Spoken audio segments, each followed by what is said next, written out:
Oh my God. June 19th. That's tomorrow. Actually, wait a second. I'm getting ahead of myself.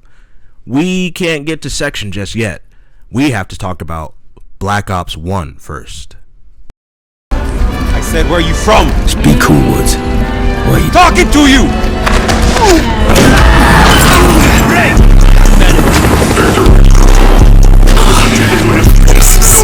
Mason! We have to stop him! He's in my head. There! Mason! What are you doing? We need him alive! Stand down! Stand down! My legs! Inspector! Reznov! And I'm where? Mine! Revenge! Mason. Every journey begins with a single step. This is step one! Now, what do you get when you mix Cold War paranoia, brutal action, and one of the most mentally cooked protagonists in gaming history? Call of Duty Black Ops. This isn't just that game that's the one with the numbers, Mason. What do they mean? It's a tightly written, emotionally heavy, and wildly underrated story about memory, manipulation, loyalty, and the cost of being a pawn in someone else's war.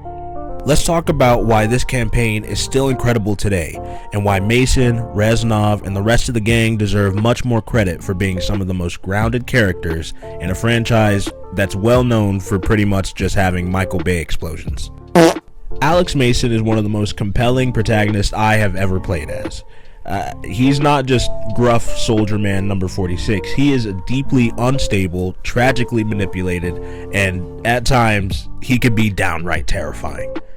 You know, as opposed to like Black Ops 3, for example, where the player character's name is Player.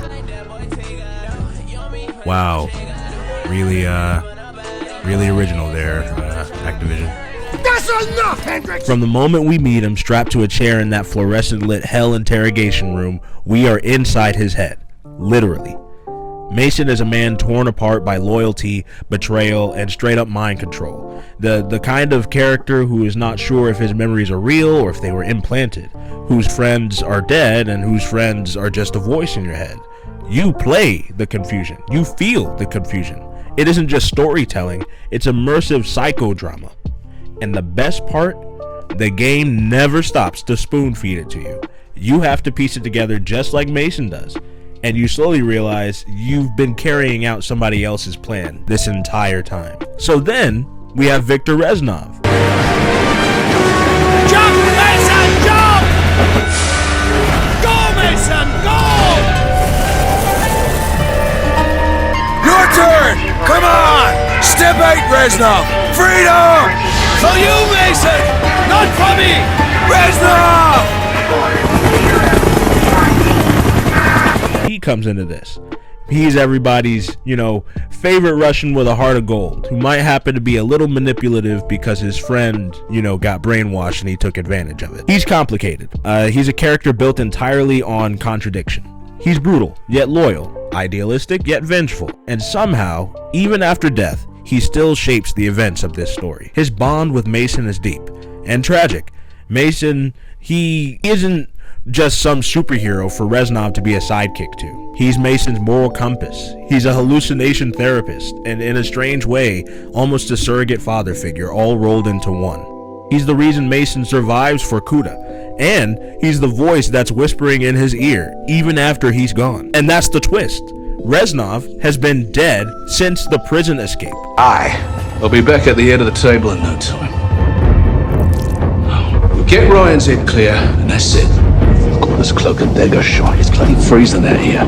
We'll patch you up right as rain. No,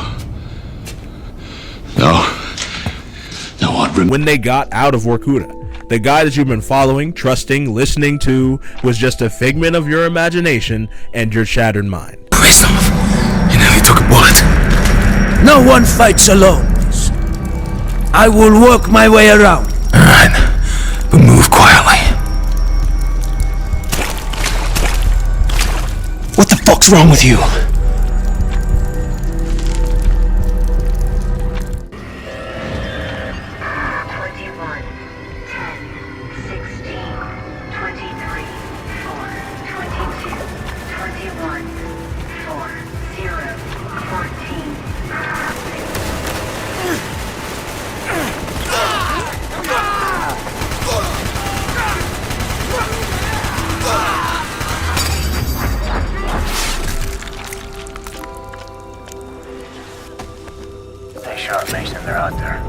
He hijacked your memories. He hijacks just you being existent and conscious. But even knowing that doesn't make his influence feel any less real, which I find it to be incredibly interesting. Reznov is literally haunting this story, and it's poetic, but it's also like really sad and almost creepy as hell, especially considering that that was supposed to be your friend, and he hijacked your brainwashing to carry out his plan of killing his own list of people. And where Black Ops really shines is in its supporting cast. Frank Woods isn't just a wisecracking military buddy. He's a guy who's seen some serious shit, and he masks it with this aggression and sarcasm. You can feel the weight of his choices. You can feel his loyalty to Mason and his own internal conflicts. Hudson, the suit, the voice of reason, he is the one that is the most underrated in the series, I think, in my opinion. He's cold and calculated, but he's not heartless. He can still follow some kind of moral compass. His whole character arc is about control versus compassion. He's trying to stop a world-ending plot, sure, but he's also trying to save Alex Mason, a friend of his, even if it means breaking him to do it. Even characters like Weaver, they feel like people. They feel obviously superhuman in a strange way, action heroes might. But at the same time, it's not like we watch them go into these situations and come out completely unscathed. They're either physically or mentally beaten, torn up, beaten up. I don't know how else you want to describe it, but they go through some shit in this game. And I almost forgot Bowman. Bowman was another character that was just absolutely amazing. And what was really sad was when he died in the campaign, I felt distraught, like I had actually lost a friend. That was the guy that was yelling at me to go get a grenade launcher not 2 missions ago. What do you mean he's dead? That's the combination. Take it out. Johnson, once the air defense is down, we can bring him home. I'm away. CPU on the rim. Damn it. Miss. Get to that 2-on-2. I'm pinned down. But at its core, Black Ops is a game about control. Psychological, political, and personal. Mason is literally brainwashed, turned into a tool by forces that he can't even comprehend. But the game holds this tone, even on a larger scale. The game asks, what happens when nations, ideologies, and institutions treat people the exact same way? As assets, as pawns, which is literally what they do to us on a consistent basis right now. I mean, you can even see it modern day. It's so strange how art imitates life so well, but that's besides the point. The Cold War is a perfect setting for this. It was a time where truth was optional and the perception was power. And I want to say this to the television audience. I made my mistakes, but in all of my years of public life, I have never profited from public service.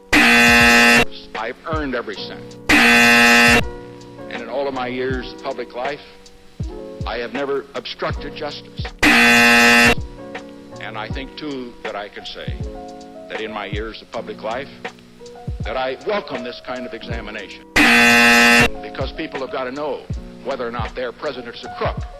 Well, I'm not a crook. I've earned everything I've got.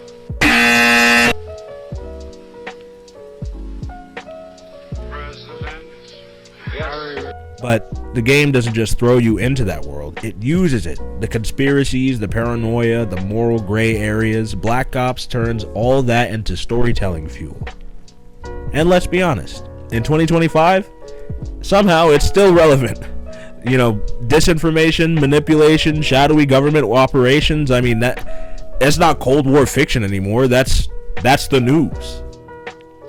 Hi, I'm Fox San Antonio's Jessica Headley. And I'm Ryan Wolf. Our greatest responsibility is to serve our Treasure Valley communities, the El Paso, Las Cruces communities, Eastern Iowa communities, Mid-Michigan communities.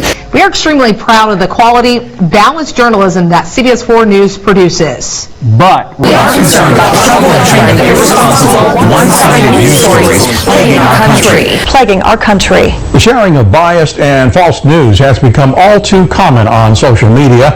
More alarming. Some media outlets publish these same fake stories without checking facts first. The sharing of biased and False news has become all too common on social media. More alarming, some media outlets publish these stories simply aren't true without checking facts first. Unfortunately, some members of the media use their platforms to push their own personal bias and agenda to control exactly what people think, and this is extremely dangerous to our democracy. This is extremely dangerous to our democracy. This is extremely dangerous to our democracy. This is extremely dangerous to our democracy. This is extremely dangerous to our democracy. This is extremely dangerous to our democracy. This is extremely dangerous to our democracy. This is extremely dangerous to our democracy. This is extremely dangerous to our democracy. This is extremely dangerous to our democracy. This is extremely dangerous to our democracy. This is extremely dangerous to our democracy. This is extremely dangerous to our democracy. This is extremely dangerous to our democracy. This is extremely dangerous to our democracy. This is extremely dangerous to our democracy. That's CNN, that's Fox, that's MSNBC. We hear about that all the time, every day nowadays. This game was onto something way before we even realized what it was talking about. We still don't know who to trust. We're still getting fed narratives by people with their own agendas. That feeling of, wait, is this actually real? That's not just Mason. That's all of us now. But, not to scare you, I'm not trying to, drag us into a conversation about politics. So let's move on to the gameplay. Even the gameplay supports the story. You're not just mowing down enemies for the hell of it. Well, okay. Maybe sometimes you are.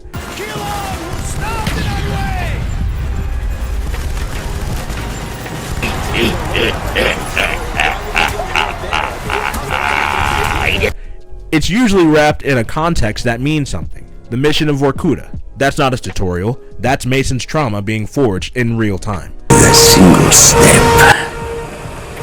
This is step one! Secure the keys! Now, we take Vorkuta! Shit. Here we go again. The Vietnam sequences, they blur the line between memory and madness.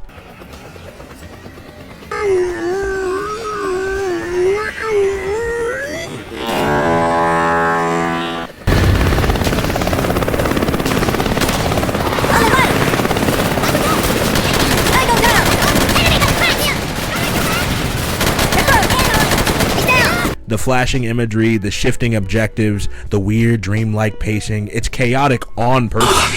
It's intended to hold up the mirror. Always in my head. No, I want to keep pressing. Hey! Framing device? Who are you people? You're reliving What do you want from me? Duress, with the stakes climbing closer and closer until you get to the truth. It's like Inception, but like with more helicopters and grenade launchers. It's almost like the story, the whole campaign feels like it's designed to mess with you, to make you question everything, right up to the credits.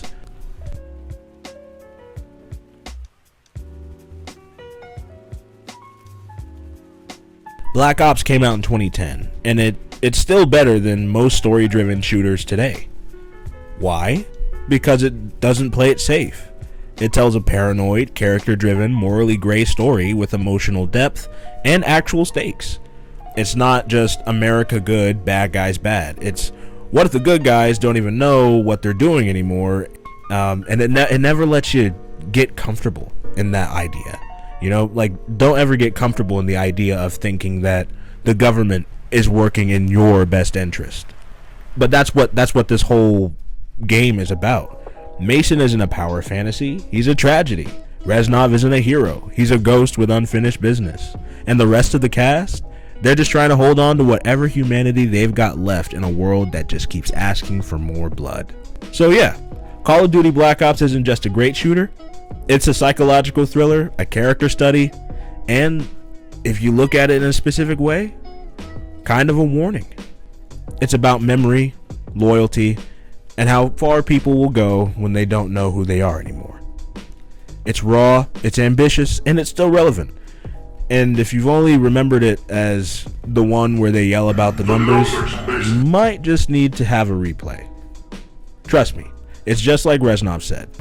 Victory cannot be achieved without sacrifice, Mason. and this game sacrificed convention to tell a damn good story. But that would just about conclude the video for today. I hope you guys enjoyed. You know, let me know what you think. Is this gonna make you want to go back and replay Call of Duty Black Ops if you already played it, or if you're brand new to the game? I'm sorry, I completely and totally spoiled this for you, but this game is very, very old, so I assume I'm literally the last guy to play this. So like I said, I hope you guys enjoyed. Like, comment, subscribe, do all the stuff down below. Not exactly what else is to say here. Ladies and gentlemen, Mr. Conway Twitty.